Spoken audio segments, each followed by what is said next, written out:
2 months had passed since the divorce, and I was still trying to adjust to the silence of my empty house. The evenings felt longer, and the mornings quieter than ever. I often found myself replaying memories of my marriage, trying to figure out where everything had gone wrong. I wasn't angry anymore, just exhausted and uncertain about what the future held.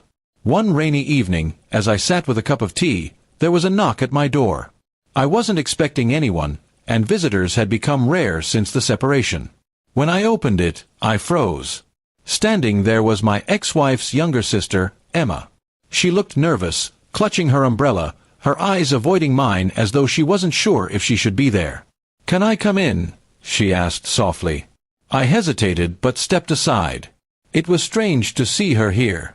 Emma had always been polite to me during my marriage, but we were never close.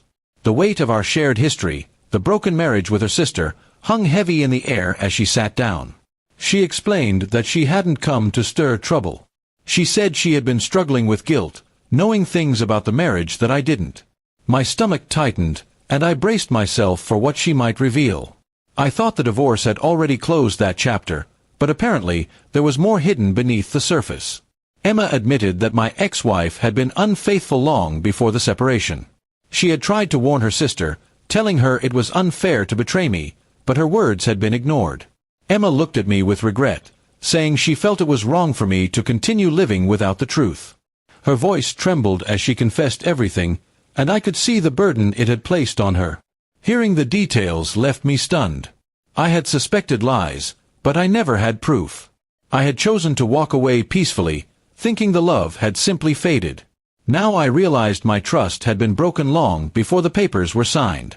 Anger swelled in my chest, not just at my ex-wife but also at myself for never noticing.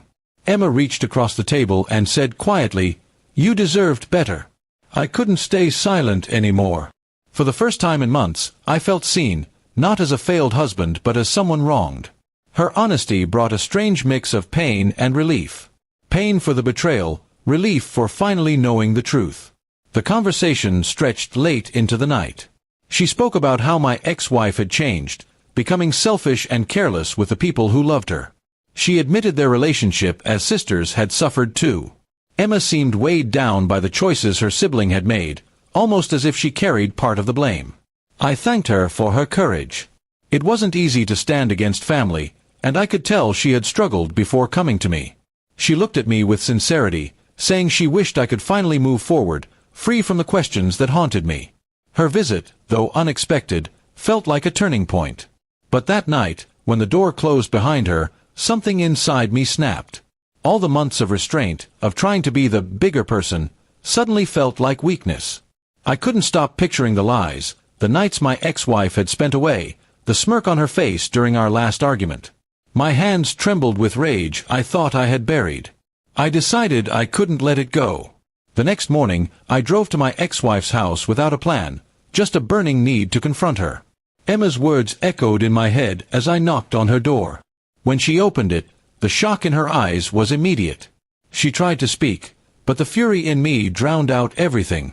I shouted everything I'd learned, accusing her of every betrayal, every deception. Neighbors peeked through their windows as she tried to calm me down, but I didn't stop. I told her she had destroyed everything good in my life and that I would never forgive her. She called me pathetic, and something in me broke completely. In that moment, years of pain poured out of me as words sharper than knives.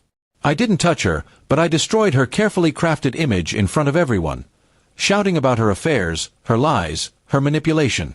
By the time I left, she was in tears, her face pale, her reputation in pieces. But driving back home didn't feel like victory.